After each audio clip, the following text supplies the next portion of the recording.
Welcome everyone to another special edition of Salt of the Streets. One I am calling Expanding Horizons. Now I'm calling it Expanding Horizons because very recently our good buddy and friend of the podcast, John, aka the Chicken Man, got interested in hunting.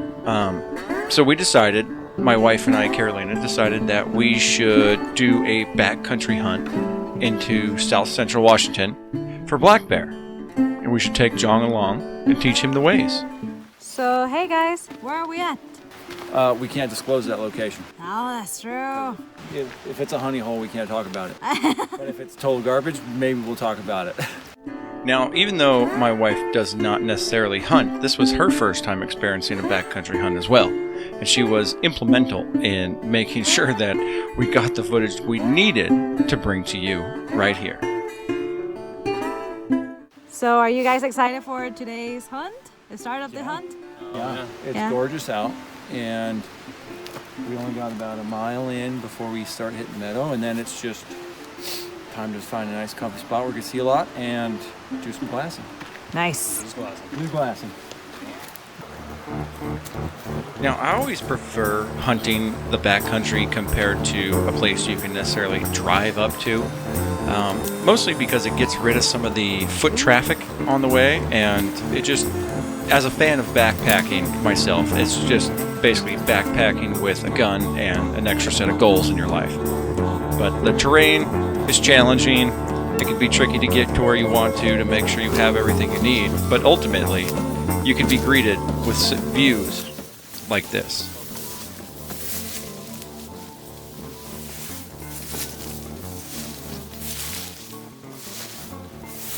So we found the meadow. We did.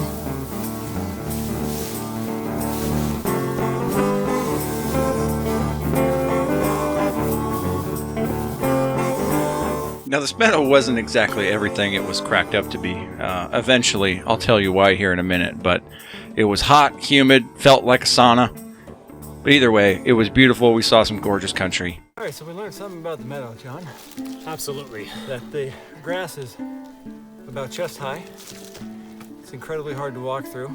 It's a little sticky, but there's a bear out here. We found a couple bedding areas right next to some of them little creek beds, and some really fresh footprints through the wetlands. It's not a very big bear, but it's a good sign that there's bear here. So we'll take it. We'll take a quick breather, recoup, refresh, maybe have a little lunch, and then come up with a new game plan. Now, little did we know that one bear track that we saw in the middle of the wetland isn't necessarily a good sign that there's more bears around. But you'll find out more about that later.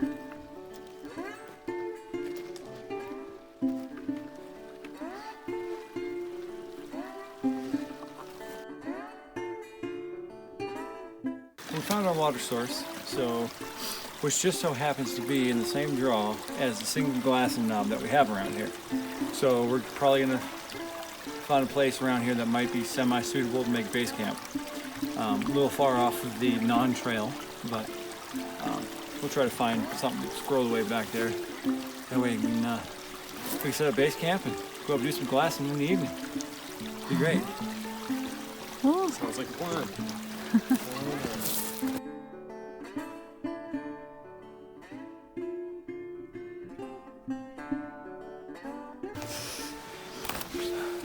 So sometimes setting up a base camp in the middle of an old slide is not as easy as it thinks, because all there is rocks, and more rocks, and more rocks. But we persisted and overcame. Adapt, overcome, survive. Absolutely. Now from there, we did end up finding a decent place to set up, even though we were sitting on rocks. And John and I decided to head up to this one glass and knob, basically a big clear area on the side of a hill that we can look out on the valley on. Unfortunately, there wasn't much to see. It was gorgeous, as you could tell, but wasn't a real productive area.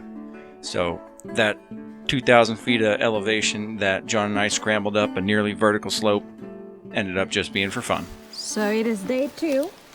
And what is the plan for today? I don't want to talk about it. That's what the plan is. We told you we'd have to kill you.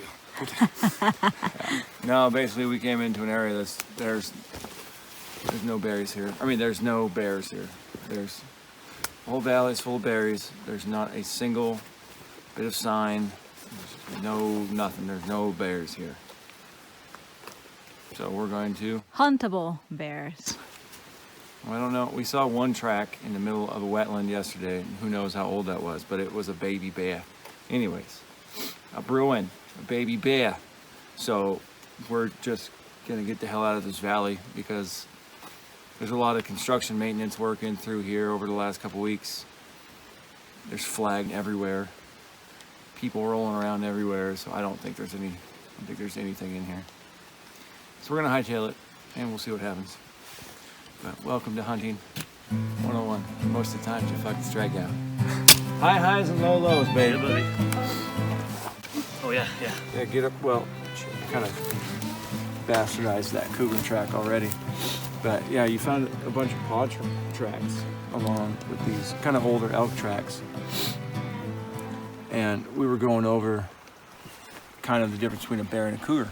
Because a bear, especially like a real soft sedimenty soil like this, where the depression isn't going to be real clear, or if it gets rained away and stuff like that, you can mistake a big cat for a small bear. But the big key is, felines have retractable claws. So if you find a paw print without claws, at least in this area, it's cougar. If you go farther back east or you go a little farther north, it could be a wolf. But those are pretty easy to tell because we all know what dog tracks look like. But it was right in here. Did you say there was another one over here? Like that one right there. Oh no, that's an elk track. Over That's an there. elk track. Yeah, you might be able to tell. This one. But yeah, there's one kind of predator out here that we can definitely say we've seen. Well, we saw tracks of. Oh yeah. And then there was that weird scat that we saw. Mm-hmm. But that was so undigested. I don't know. That is It from a almost looked herbivore like somebody though. just grabbed some grass and rolled it or something like that. But it smelled digested. So who knows? I mean, far be it from a cat to eat some grass, I guess. Maybe, if he wasn't feeling great. Who knows? Puked it up. Yeah. I will give it to my wife Carolina for someone who is as inexperienced as you could possibly be in the woods. This is probably her second real overnight backcountry trip. She took to tracking like a fish to water. It was pretty nice. But once you start walking around there, it gets all soggy. That 6-foot high grass gets a little, you start to see game trails everywhere, a bunch of bed down areas, and you can't see shit. Then it starts to get more nerve-wracking than gorgeous. Yeah. And I was like, you know what? We should just beeline it back for the timber where we could see. Mm-hmm. But that first initial, we popped out because it was like real thick right through that timber area. And then we pop right out and it's just that fucking big mountain in the back. The ranges on both sides, all coming in there. I love that shit. Over at the meadow. Yeah, and on a little further east, where there's like sparser forest, actual pine forest, where you can actually see. This isn't too bad as far as underbrush goes, but you still can't see shit. It's real thick. But you get out there, and you get on a little knob, man, and you could see just rolling big mountains. It's just nothing to impede your vision. My favorite part of this trip was yesterday after we set up camp, and Colin and I, we went out looking at this tracking after the sun was coming down. Mm-hmm. And we just took the time, and I got to learn. That was my first time tracking bear. And Colin was showing me the way, telling me to keep my eyes down, looking at tracks and stuff, and just being aware, searching trees, looking for fur, and just paying attention to details. And and we did, and the math didn't add up. And we see stuff like that right there, plenty of berries, plenty of vegetation. And that's and it's everywhere. It's everywhere down here. It's ubiquitous. But none of them, there's no sign at all. Mm-hmm. So it's just like, but yeah, with all that construction and stuff, I guess this place probably just got blown out. All the wildlife, all the construction, for sure. I mean, if they don't screw with it next year, it might be all right. Absolutely. But Not those here. And so we set off for greener pastures, or preferably higher pastures. But it's just a lesson. It's probably the best lesson you can learn as a hunter is most of the time you go out, you're going to strike out.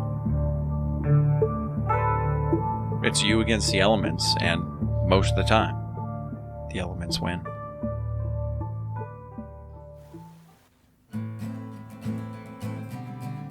Now, just down the road, we discovered another place I had kept my eye on, checking online, watching for different little places that might be interesting and might hold some potential. So we headed there next, just to at least scope it out, possibly stay there for the rest of the weekend, and do a little hunting in this new area.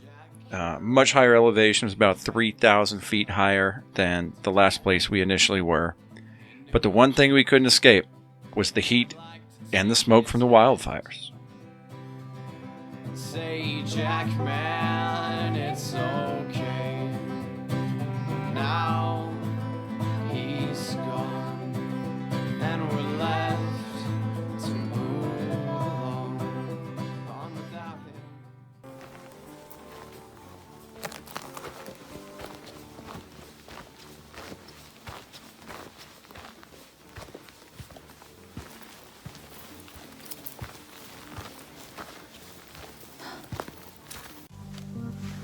So the boys have gotten to go search for water because we are in a beautiful, beautiful meadow.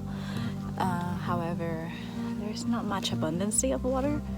Right now, we just have a pond that seems to have a lot of murky water in there. I mean, last case scenario, worst case scenario, we will be getting our water from there.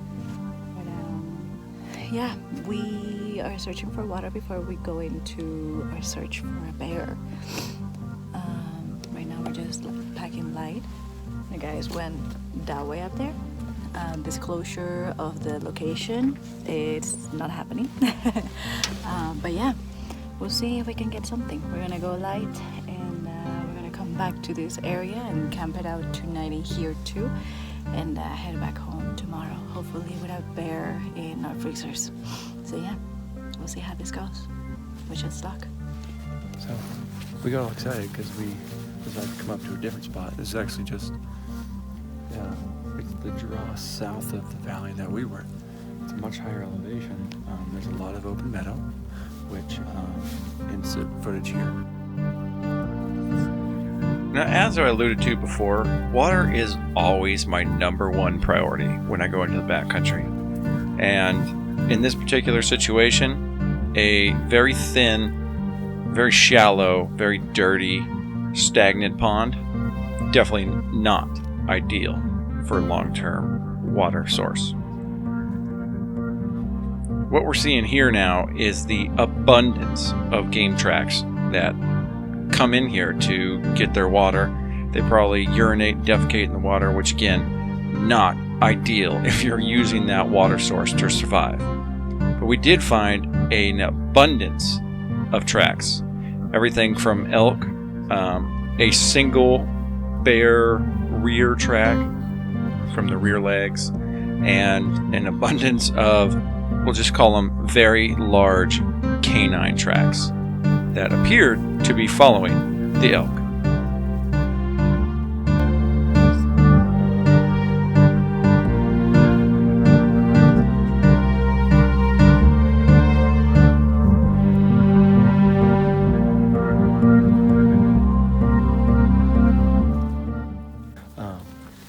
But the problem is there's already a hunter here, and he took a side-by-side up from wherever he's camped out, so I would venture to guess he's not that far. There's very little water, and the one place that we have a guaranteed water source is swarming with what looks like wolf, although everything inside of me is telling me we're too far south for wolves. But if not, that's the biggest coyote I've ever seen in my whole life. Very regular elk tracks through here, so that's something for later, for a different season. But I really like this spot if we had 3-4 days. But we'll just mark the I marked the location on Onyx, and so we'll just, we got it.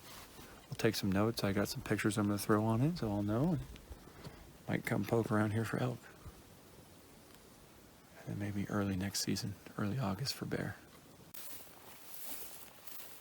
One of the biggest entrapments modern hunters can find themselves in is falling prey to what we call e-scouting.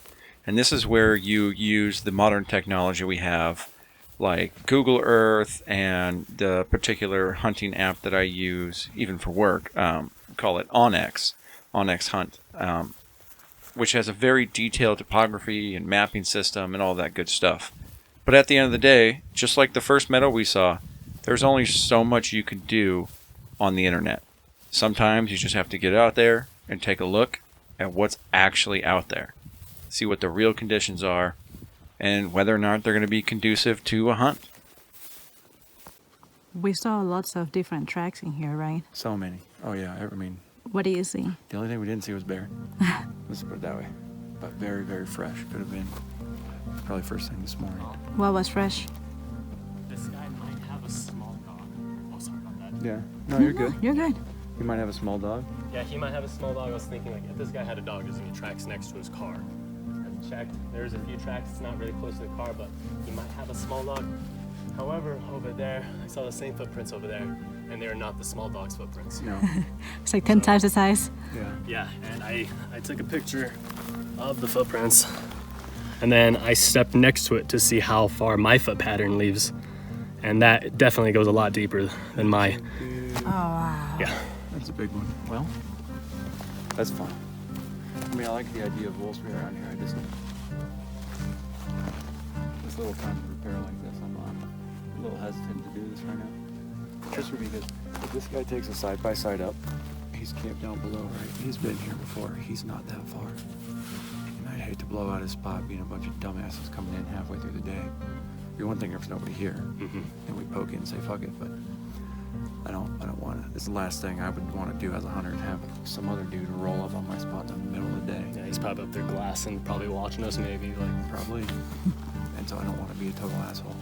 I'd rather beat feet, honestly, because especially if he's an archery hunter.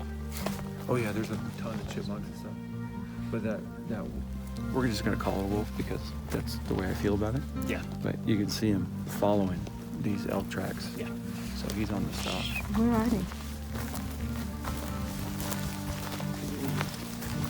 Baby elk tracks. We got baby elk. Right here. Little baby elk right there. And then Comes up. like Pop right up here. That one over there? yeah, that's not his puppy. This is his puppy. Like, all right, if we used to do see paw prints, if he has a dog, we would see dog prints next to the car. Yeah, true. No dog prints, I think. Down here, checked out, maybe somehow dog didn't leave any footprints, let's say, which I doubt. And maybe it started making footprints here. Maybe he's walked around here and started to leave a little baby footprints. That might be That's Yodi. That's Yeah. a little coyote. little coyote. Oh, yeah. Okay. Yeah. And you can tell he's what he's looking for. Yeah. Never mind. All right, then it's not the dog. Left We got a over. Yui. But this is a small paw print though. Could have been his pup. Yeah, there were some other ones like that over there too. Little tiny ones. I was like, what is that? But yeah, there's some pretty fresh paw prints Yeah. right along the sand right there, right along the soft dirt. Yeah. Yeah, I think we should go back to Plan F. Plan C back. Yeah. What happened? Probably just a chipmunk.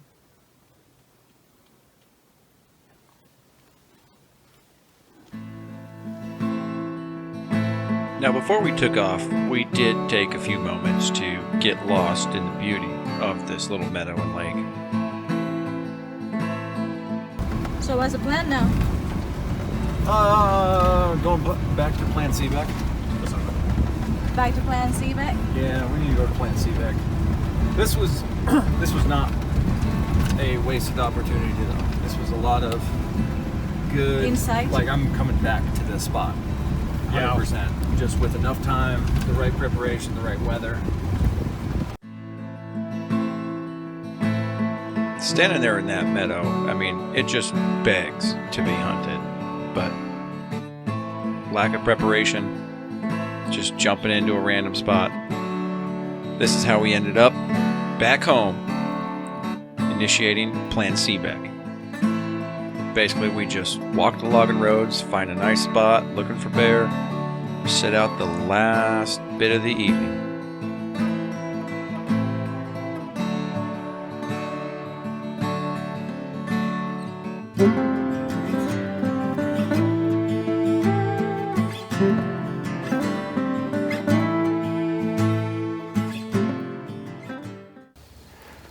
So this is a nice spot. We get a decent field of view. We can hear things. There's definitely some kind of track, some kind of animal uses to get through here. It's hard to tell what kind of animal it is on the tracks, but there's definitely disturbance through here. There's a clear trail. So we're just gonna sit now.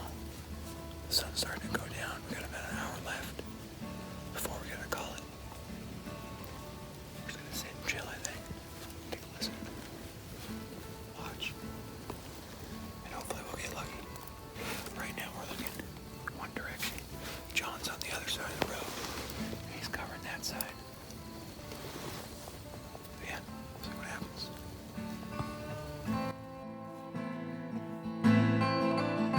Sometimes it's easy to get lost in the allure of the backcountry. You could be missing out on the gorgeous country you have just down the road in your backyard.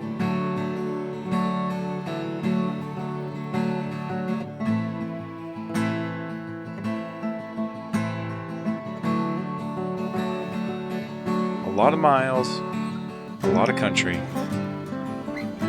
Every minute, every second, totally worth it.